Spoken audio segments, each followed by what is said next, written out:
Yang berbahagia Senator Dato Seri Y. Roma, Puan Mastura Abdul Samad, President of the Malaysian Software Testing Board, distinguished leaders from the Economic Planning Unit, ladies and gentlemen, and all the great thought leaders of software testing that are gathered here from such a wide variety of countries. Selamat pagi and welcome to SoftTech Asia, the first SoftTech Asia. It's my pleasure to say a few words because, when SoftTech first started 5-6 years ago, I remember having a conversation with some of the leaders, and they asked me, how will we know when we get there? And I told them, there were two markers. Now, the first marker was when SoftTech becomes like Eurostar like Eurostar in Europe and Star East and Star West in the US. A gathering of thought leaders from a pan-Asian framework coming together to talk about innovations in software testing, and that's happened. So that step one is done. The second criteria I laid out there was when testing companies and CIOs from all over the world come to Malaysia not to sell software testing services, but to come to buy software testing services. Recently, FedEx, the CIO of FedEx, took his senior management team of senior vice presidents of IT and sent them all to India. Not because they were trying to sell any software there, but to go up there and buy. So as you take stock of 5 years of success, I think the first criteria has been met. The next 5 years should focus on taking all the competencies you have built in this country, the lab with world-class software, the number of testers that are certified, and looking forward. This is not time to look behind and navel pick. This is the time to be excited about the next 5 years. And take the good stuff that you have done there and take the word out. So this is the time when, in the next 5 years, you must get CIOs bringing their teams here because they want to bring software testing work to Malaysia. So that's a challenge for the Malaysian Testing Board as you go. Now, why did Malaysia pick software testing and not other aspects of software engineering? I think it's a very, very smart, long-ranging move. And, ASEAN is deregulating at a phenomenal pace. And ASEAN is so complex. I think if you put together the total population of ASEAN, it's probably as big as the US market, or even bigger, in terms of millions of people. Now, as the whole ASEAN region deregulates, you're going to have companies selling products right across a very diverse area where the infrastructure, for example, the telecom networks are going to be so variable. Good was in Singapore or in Malaysia, maybe not so good in some other countries, where the languages are different, where unlike the European Union, even the currencies are different. And I think, to me, when there is a lot of complexity and diversity like this in the supply chains and the demand networks, the more testing will need to be done. And I think Malaysia, by picking on testing as the focus, I think it's a very wise move because the next 10-15 years, I think, is when testing is going to come to the fore as companies step in to take advantage of all this deregulation. Now, the other thing is, by and large, ASEAN is a still importer of lines of code, thousands of lines of K-log that we use for measure. I think that will need to be reversed. Now, this is where I think ASEAN needs to pool together because you need critical mass of coders writing thousands of lines of code. Because the demand for software testing is a derived demand. The more lines of code that are written, the more testing that will need to happen. The more diverse and complex the area where the products are sold or the software has to work, the more testing, the more lines of code will be needed and more testing will have to be done. So I think this is really the next 10 years are going to be exciting. The amount of outsourcing in the software testing industry in the US is expanding. And so I think this is a great opportunity. I think it's a very forward-thinking move. But I think it's also an opportunity for the ASEAN countries to come together, and more than ASEAN, even the Asian countries to come together and pool their expertise. Maybe a lot of lines of code get written in India, But India is not investing in software testing the way Malaysia has been. If you look at ISTQB partnerships and also the same thing with Singapore. There's not a lot of conversations about software testing in Singapore. But if lines of code are written there, they can be tested in Malaysia. So I think it's a great opportunity for the region to come together and really make this, take advantage of this opportunity. So I'm very excited, and I want to congratulate the Economic Planning Unit and also the Malaysian Software Testing Board for doing a wonderful job the last 5 years. And believe me, it's an exciting future ahead of us. And I still remember the day I was so pleased. Here I am in the US, I run the largest software testing research group in the academia in the US, and then I found my own country was developing software testing as industry. So I think it's an exciting time. Now, this trip is also very emotional trip to me, because some of you will wonder why SoftTech was moved from July to September. Well, the real reason it was moved was because in a couple of days, I'm going to be 55, right? And if you belong to the generation of my father, right? I still remember exactly about 30 years ago, when my father turned 55, he's passed away long now, but when he turned 55, he had a very emotional day. He and our two neighbors, Inche Wahab and Inche Rambli, they came together that morning to go to the EPF building in Jalan Gasing so that he could fill up his form to withdraw his EPF. And I still remember that day, it was very special. He took his friends with him to go and withdraw your EPF at 55. Those days you couldn't delay, till 65 or all the flexibility you have now. So in a couple of days, I'm going to be 55. So it's my turn to go and withdraw my EPF, I guess. So thank you, Masura, for helping bring me home on my retirement birthday. Thank you. I appreciate that. Okay, let me kind of, the focus on the talk today is really, I want to tell you a story of a project we did. And a project that relates to ROI, a return on investment. And the question of how do you test the ROI of software testing? And this is a notion that a lot of companies struggle with. A lot of IT directors have to justify the ROI to their C-level executives, sometimes to get budget and for other reasons. And the particular context I want to take you to is actually a context in outsourced software testing, because we did a big project on service level agreements in outsourced testing contracts, and I have some results to share. Now, we had a CIO forum yesterday afternoon, and I presented some results of a survey of CIOs we have done in the US primarily. And if you look at some of this is a list of facts and results we pulled out of those that survey that we did. Essentially, they made a case, a very strong case, that we need new ways to think about return on investment for software testing. Now, return on investment at company levels to justify investments in particular areas are very different from how you justify software testing. If tomorrow your whole company is not going to work because the software is down, right? You can't take that unless testing has been done well. You can't take that and squeeze it into an ROI. As a matter of fact, one of the ways to look at it is to say,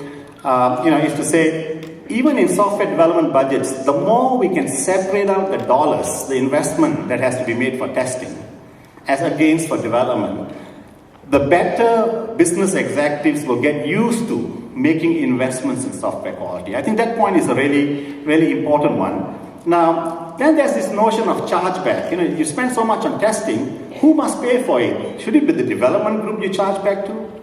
Or should it be the business units you charge back to?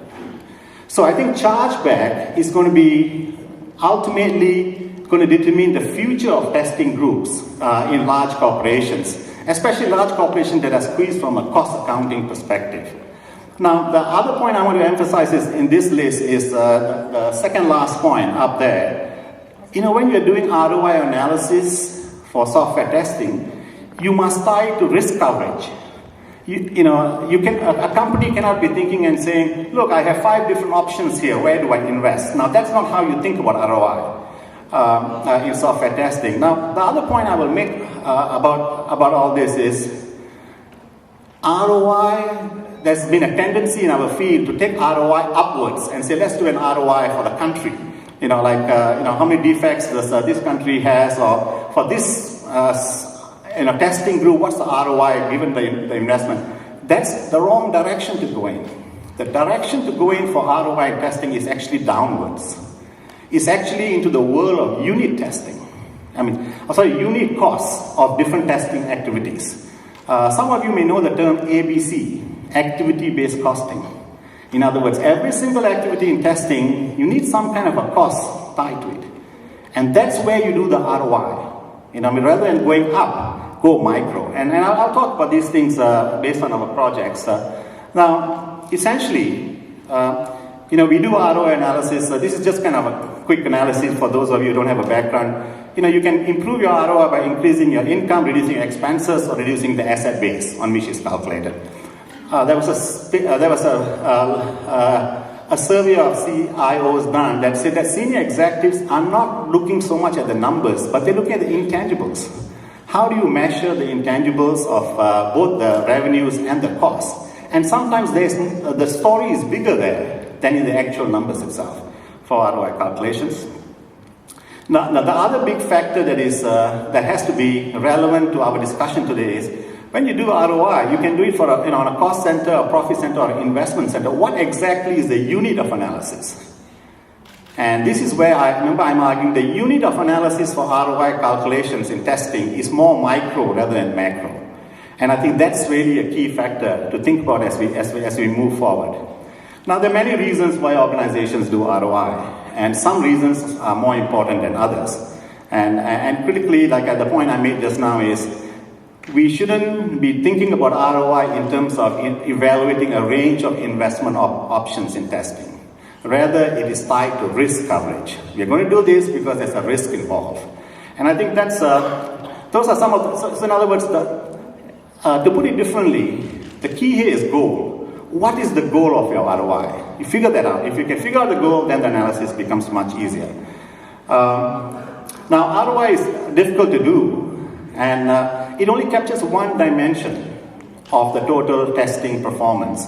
That's why, for example, one large bank in the US that we work with, they use a balanced scorecard for their testing group and use a range of balanced scorecard all the way, because it not just covers the financial dimension, but it covers a broad range, including learning dimension in testing as well. So every time you test something, you learn something. Now, ROI has had a lot of criticism as well, and I don't want to talk about all the aspects of it. But key is, there was a book by Giluli in 2002 that says ROI is in the eye of the beholder. And really what I'm doing here today is to get you to think about, how do you think about ROI for a testing perspective? Because it's in our eyes, because testing is very unique. When we test a software product, it's not like something that is done in many other different fields. So in other words, we have to justify it ourselves. Now, you cannot escape test estimation, right? Trying to estimate the testing effort has always been a tough exercise. And by and large, all the hard metrics tend to focus on size. Let's use some surrogates for size, and then multiply by effort. Could be function points, could be lines of code, could be other things. I think even in terms of these estimates, I think maybe that's not the right way to approach it. Maybe the approach is to say, what activities are we going to do in the testing? And then tie some ROI dimensions to the actual activities that are going to be done. So again, going micro rather than going macro. Now, if you go down these estimation methods, we have some really complex methods. And they don't come from testing, like COCOMO and others, right? They come from software development as well. And a lot of companies try to apply them to testing efforts, but I don't see a lot of success, at least the companies I work with. So I think we need new ways of thinking about, how we think about estimating sub-dimensions of ROI as we move forward. Right? So here's some of the things that we were trying to do in this project very quickly. We were trying to understand unit cost models in outsourced testing. Actually, if I step back, the project started by this large company coming to us and say, look, we have these contracts for testing with companies in India, and we are not happy with how much innovation they are doing. Sure, they can cut down costs to the bare bone, but they're not giving us the innovation, and we want our testing to be done at the cutting edge. So we looked at the service level agreements, and then while we were digging through service level agreements, we found that they were using a very call center aspect. The actual service level metrics being used were actually call center based rather than testing based. They were not tied to testing activities. And then as a result of that, we started looking at activities and costing them out and helping the two parties get a conversation going about the actual cost and then going up to an ROI. So this is kind of where we came from and then ended up in. And we did a lot of things. We looked at the literature, we spoke to subject matter experts in both sides, the vendor and the client in this outsourced testing environment. So we did, and then we modeled some of this to try to say, the magic about third-party contracts is you can get the number wrong between the two parties. But the fact that one company is hiring the other company to do specialized work, the margins are always so immense that even if you get the initial number wrong, it's valuable to both parties. That's why you very seldom hear about outsource agreements that don't work. Because even if you get the measurements wrong, you can correct them as you go along. And now, here are some findings, I'm going to throw at you because I don't want to take too much of the time. But I just want to give you, if you're going to outsource testing, these are things you should know. One, currently, not a whole lot of activity-based metrics are part of outsourced contracts. And believe me, for one outsourcing vendor, they shared with us tens of these contracts, and we looked to them at a service level agreement. Right? Now, secondly, context-independent or generic measures. So if someone is telling you, gee, I have this measure that applies across every situation for particular testing activities, they're not very useful in that sense because testing is always context-dependent. So you need precisely context-dependent metrics rather than broad-based, looking at size or looking at other dimensions, right? Now, at the same time, we have all these definitional issues about test cases. Now, the definition of a test case could be 3 lines of requirements put together versus very complex use cases put down. You cannot be charging based on use cases, especially in a world where the use cases are not renewed on a regular basis. So that's something to be careful about. And I think the process of doing this is really important in outsourced software testing that you have to look at.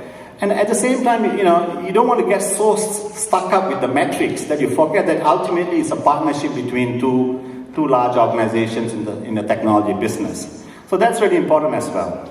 Now, here's my kind of solution to us. What we found that the types of measures you use for ROI calculations at the unit cost level. So if you notice what I'm doing is I'm tying activity-based costing to ROI calculations at a very micro level. Now they can be done based on the types of measures you use, right? Depending on your goals of your ROI analysis. If your goal is, for example, learning, the two parties want to learn what the true costs are, then there are certain kinds of estimates you can take. Like, for example, the time spent on a particular activity has to be actual, but the cost dollar you put on it can be pro forma in that sense. So again, I'll come to this later in the next slide, but I just want to kind of lay it out there for you. Now, the other thing is, don't embark on this unless you have a strong PMO, a project management office kind of environment where you are collecting a lot of metrics. Because unless you have a good basis for doing it, you can go terribly wrong with this kind of thing. So make sure you have the discipline in your organization, right? Now, at the same time, like many organizations, they have 2 separate budgets. One is for operational issues and one is for investments, remember, capital investments. That's not a bad way to think in outsourced testing. In some cases, you and the vendor are investing in capabilities for the future. Versus in the other case, you want to bring the cost down through automation to the barest minimum. So the outsourcing contracts need to carefully consider this. So separate the budget up because the goals can be very, very different. So here are the kind of the goals. One is if the two parties want to learn what the true costs are.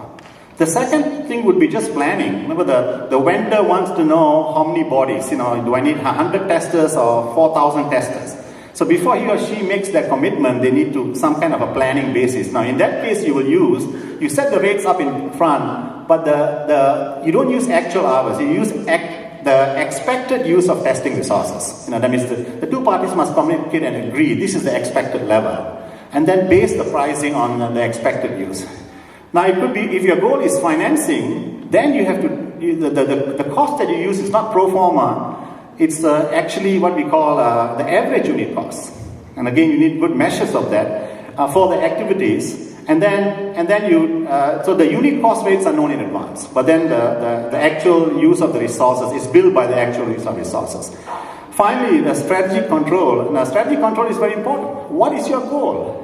If your goal is, if you're trying to get your outsourcing vendor to do more test automation, make sure you're paying such a good rate for it, while if they do it manual, you pay them very low for it, in that sense. One of the companies we work with in the US, a very large company again, they literally turn around to their test outsourcing partner and say, look, for the same amount of work I give you this year, when I give it to you next year, you're getting 7% less.